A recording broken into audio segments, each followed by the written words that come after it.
CCJ vai elaborar projeto autorizando os 3 poderes e instituições públicas do Estado a fazerem doações para o Rio Grande do Sul.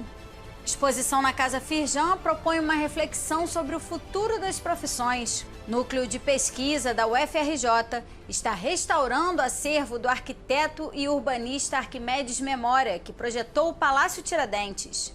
E projeto da Lei de Diretrizes Orçamentárias é analisado pelo plenário. O prazo para o recebimento de emendas vai do dia 16 ao dia 22 de maio. O Jornal da LERJ está começando agora.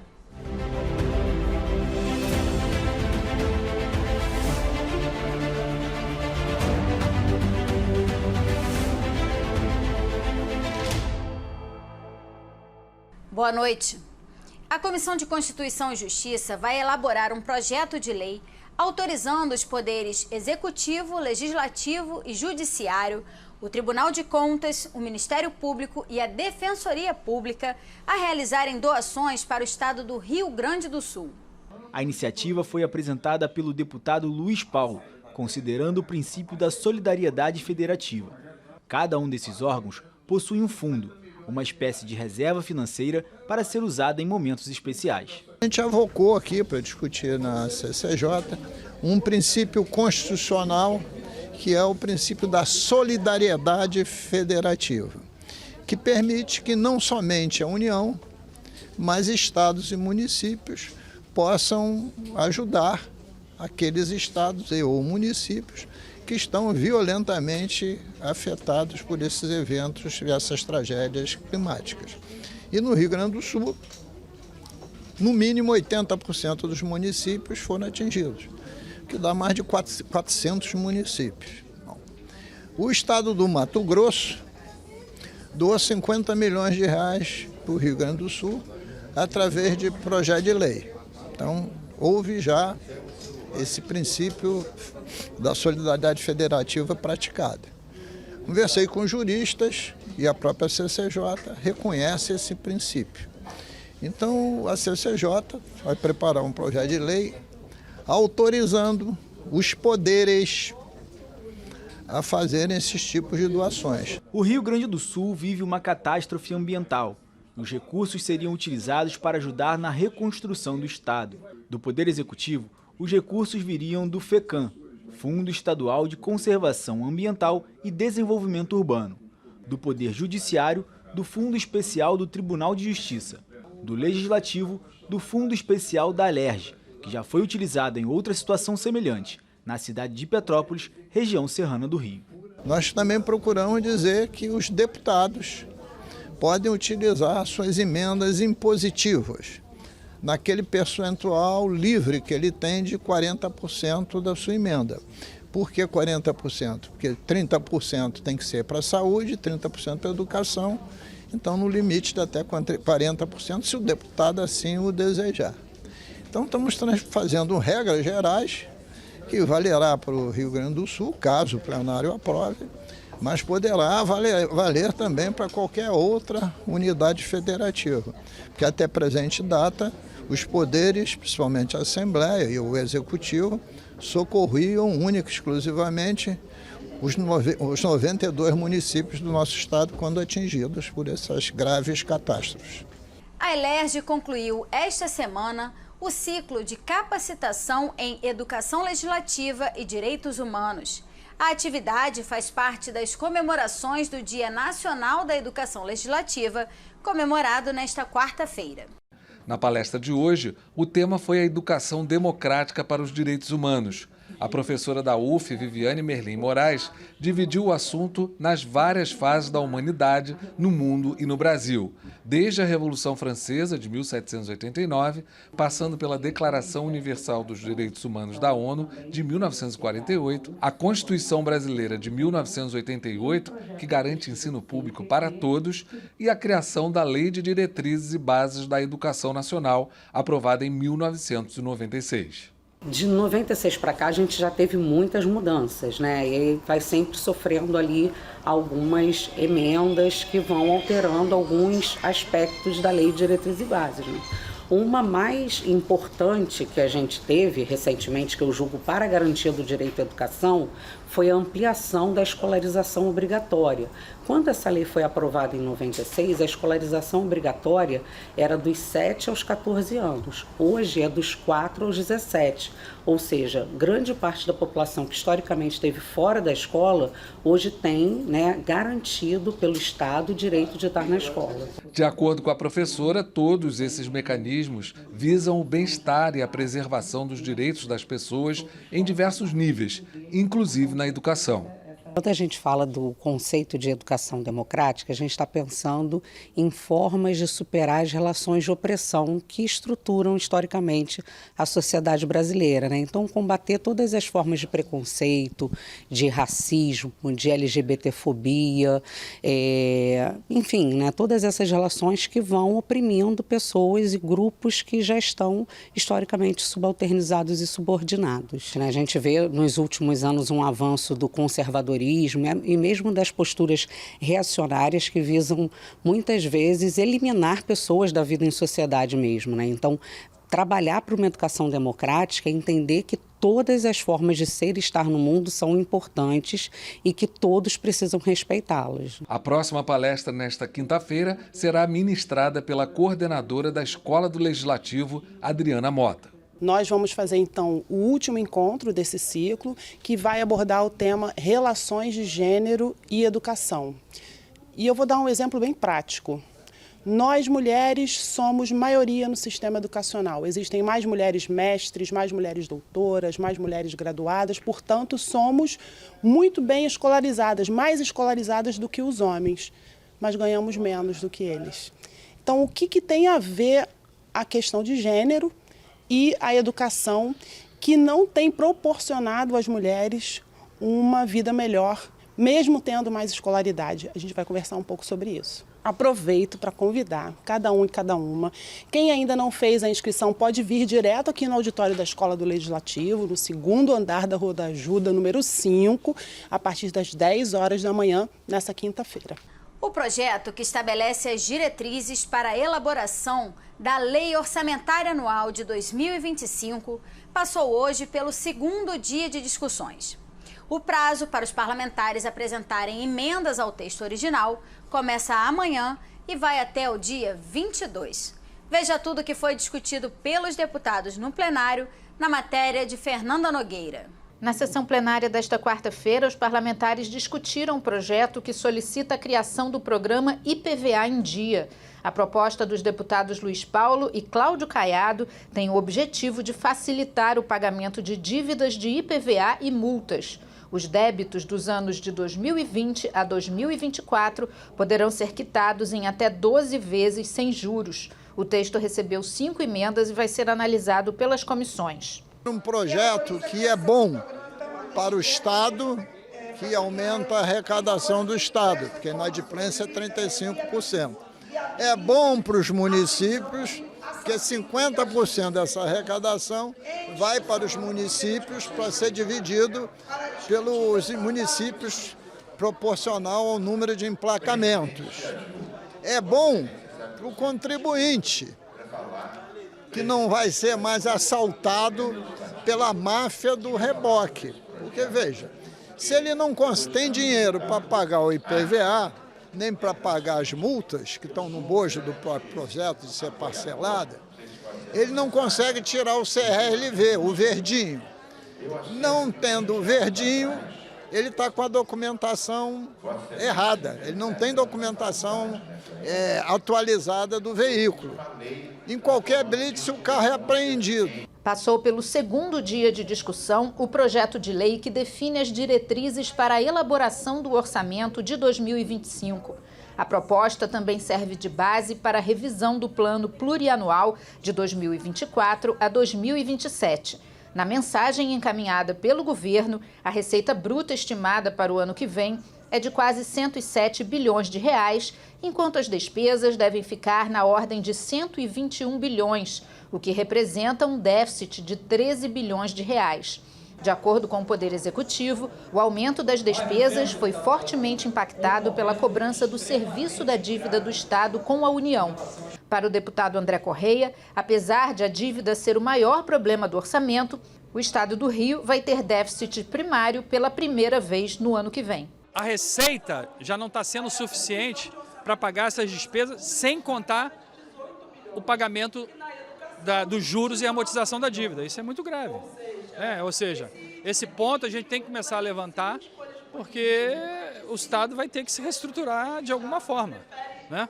Se não houvesse a decisão do ministro Toffoli, no sentido de limitar o pagamento da dívida ao que foi em 2023, nós já teríamos problemas já no final do ano, com servidor, com fornecedor, e ninguém quer viver o que a gente já viveu aqui. Pode ser criado no Rio um programa de recompensa permanente para todo cidadão que prestar informações ao Disque Denúncia ou ao Serviço de Inteligência da Polícia que levem à identificação e prisão de envolvidos no assassinato de policiais. De acordo com o texto do ex-deputado Átila Nunes, a recompensa só deve ser paga após apuração que comprove a informação e não pode ser inferior a 100 salários mínimos. As despesas devem ser custeadas pelo Fundo Especial de Segurança Pública. A proposta recebeu uma emenda e retorna às comissões. As servidoras do Estado vítimas de violência doméstica e familiar que tiverem medida protetiva de urgência expedida podem ser transferidas para outra unidade de serviço público. A transferência vai acontecer de forma sigilosa e para local que atenda ao interesse da servidora. Sendo concedida a transferência, a medida protetiva será encaminhada no prazo máximo de 24 horas para os órgãos de segurança pública. O projeto da deputada Zeidan segue para sanção ou veto do governador. Já a deputada Gisele Monteiro quer que a rede pública de saúde forneça aos usuários uma certidão de recusa de atendimento, caso não tenham sido atendidos em alguma unidade estadual. A certidão deve conter as informações do usuário, a data da procura pelo serviço e o motivo pelo qual o atendimento não foi realizado. A regra deve valer também para unidades privadas que recebem recursos do SUS. Quem descumprir a norma pode responder a um processo administrativo disciplinar. O texto segue para análise do governador. Pode ser criada no Rio a política estadual de proteção dos direitos da pessoa com transtorno do desenvolvimento da linguagem. O projeto do deputado Júlio Rocha esclarece que a pessoa com esse transtorno tem os mesmos direitos legais das pessoas com deficiência. Segundo o texto, a política tem como objetivos a intersetorialidade no desenvolvimento das ações e atendimento, a atenção integral às necessidades de saúde, priorizando o diagnóstico precoce, o atendimento multiprofissional e o acesso a medicamentos e nutrientes. A proposta prevê também o estímulo à inserção das pessoas com TDL no mercado de trabalho. A proposta segue para sanção ou veto do governador. Analisado também o projeto do deputado Rodrigo Amorim, que solicita ao governo do estado a criação de um núcleo de orientação e apoio para pacientes com epilepsia. O núcleo deve oferecer apoio social, jurídico e psicológico.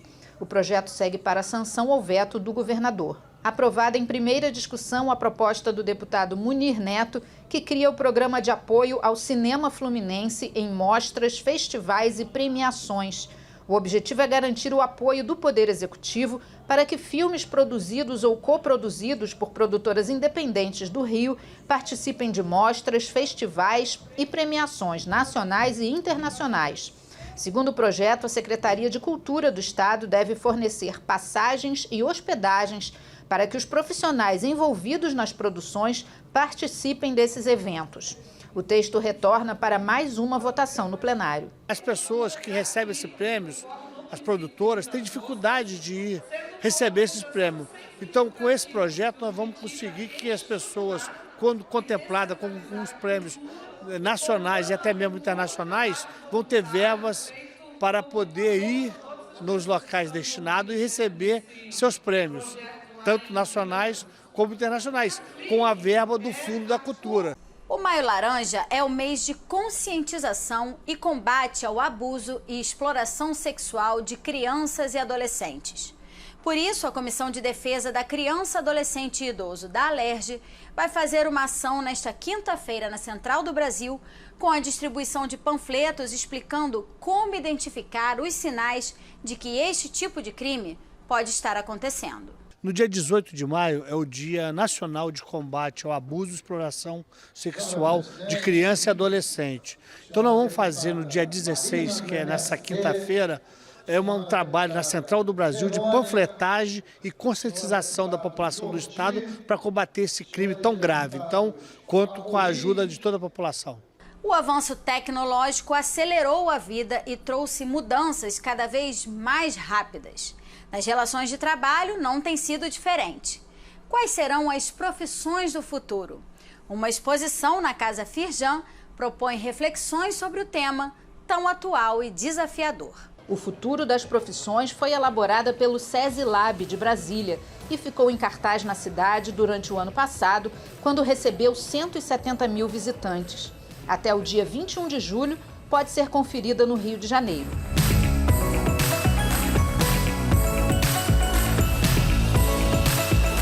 A exposição parte de uma pesquisa do Institute for the Future dos Estados Unidos com empresários de 37 países e aponta que 85% das profissões que vão existir em 2030 ainda não foram criadas. Mas que profissões são essas? Inteligência artificial, a gente sabe que vai ter um crescimento muito grande. Então, como a gente lida com essa transformação, com essa inteligência artificial que está chegando, que vai nos impactar, né? Como a gente olha para dados também, que é outra temática.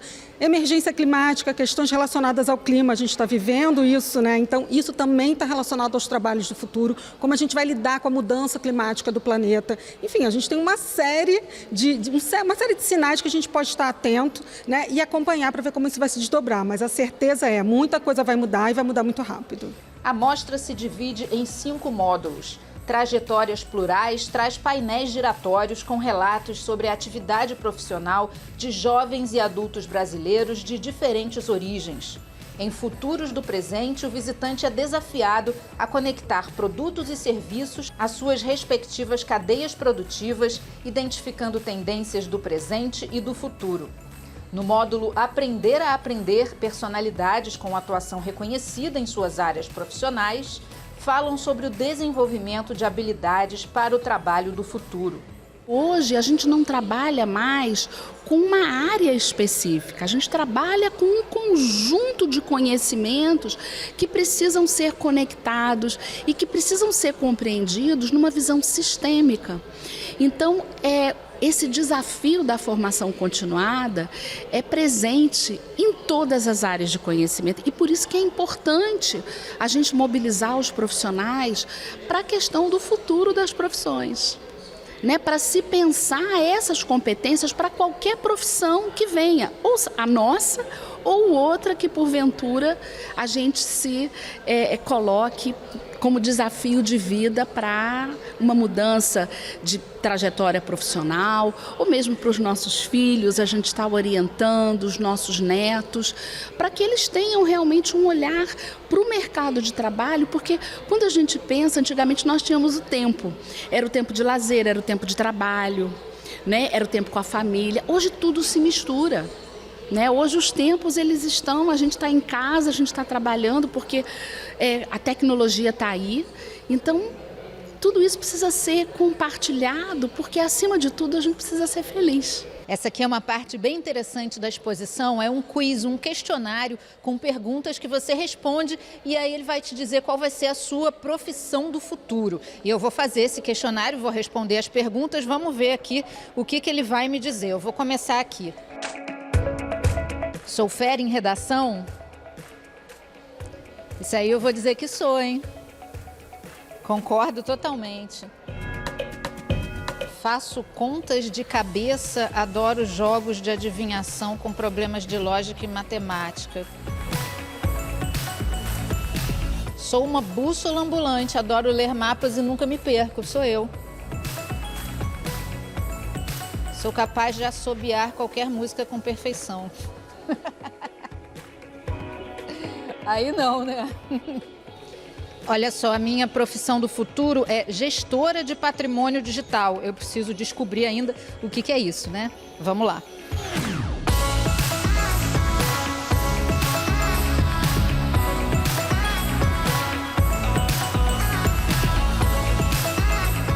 A exposição O Futuro das Profissões está em cartaz até 21 de julho, de terça a domingo, das 9 da manhã às 7 da noite. E a Casa Firjan fica na rua Guilhermina Guinle, número 211, em Botafogo. A entrada é gratuita.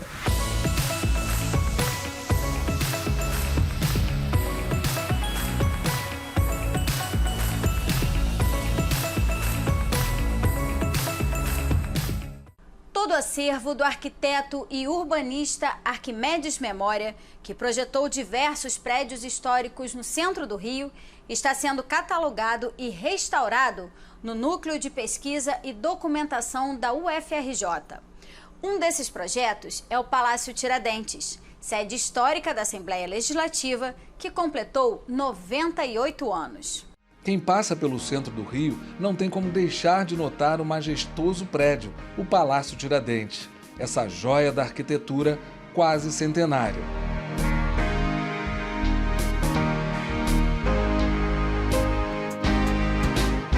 Representa a sociedade de uma época. Isso é muito importante. E a sociedade da época era eclética, daí a razão da monumentalidade dele. Foi Arquimedes Memória que projetou o Palácio Tiradentes, a antiga sede da Câmara Federal e da Assembleia Legislativa do Rio. Ele é avô de Péricles. Hoje, no prédio histórico da Alerj, são realizadas sessões especiais, exposições e apresentações musicais. Já o acervo do arquiteto e urbanista está no Núcleo de Pesquisa e Documentação da UFRJ. O Péricles encontrou todo esse material na garagem do avô. Aqui no acervo nós encontramos alguns trabalhos do Arquimedes, como essa cópia da fachada do Palácio Tiradentes. E mais aqui adiante nós encontramos o desenho das cadeiras que compõem o plenário Barbosa Lima Sobrinho. Tudo está sendo catalogado e recuperado por uma equipe especializada em restauração de documentos. É um trabalho delicado que precisa de muita paciência. Geralmente essas pranchas, quando chegam para a gente, chegam bastante fragilizadas, danificadas, então é necessário fazer um trabalho de estabilização. Primeiro a gente higieniza toda a superfície, tanto frente quanto verso da prancha, com trincha e borracha esponja, que é o material específico que a gente usa. E, posteriormente, a gente continua com a estabilização fazendo reparos, pequenos reparos ou enxertos, utilizando o papel japonês de diferentes gramaturas. O Núcleo de Pesquisa e Documentação da UFRJ existe desde 1982. Além das plantas do Palácio Tiradentes, estão aqui também trabalhos feitos por Arquimedes Memória de outros prédios históricos da cidade. Esse acervo é importante para a cidade do Rio de Janeiro, né, para preservar sua memória, mas também para o Brasil, porque naquela época o Brasil era a capital do país, né? Então Arquimedes Memória, Heitor de Mello, Francisco Couchet foram arquitetos que começaram a fazer os primeiros edifícios públicos do Brasil como um todo, né? Então esse acervo é importantíssimo. O arquiteto e urbanista Diego Dias fez um trabalho de pesquisa durante o curso de doutorado que catalogou e resgatou a trajetória de Arquimedes Memória. Arquiteto que, apesar da importância, segundo Diego, não teve o reconhecimento merecido. Arquimedes foi um arquiteto eclético, que é do estilo da arquitetura eclética, que é o período que dominou da década de 10 à década de 30, início dos anos 30. Quando surgiu o movimento moderno, os arquitetos modernistas, eles passaram a renegar esse estilo que era muito pomposo, cheio de ornamentos, que buscava esconder a estrutura da edificação. O movimento moderno veio para deixar as lajes planas, tirar a ornamentação, mostrar a estrutura como a beleza da arquitetura. E aí esses modernistas, que era a nova geração, que estava se formando na Escola Nacional de Belas Artes, começaram a negar toda essa arquitetura eclética, tanto em prol de consolidar o seu novo estilo, que é o movimento moderno, como também para poder descaracterizar e desvalorizar, eliminar a arquitetura eclética, digamos assim, demoli-la para abrir novos terrenos para os novos projetos modernistas.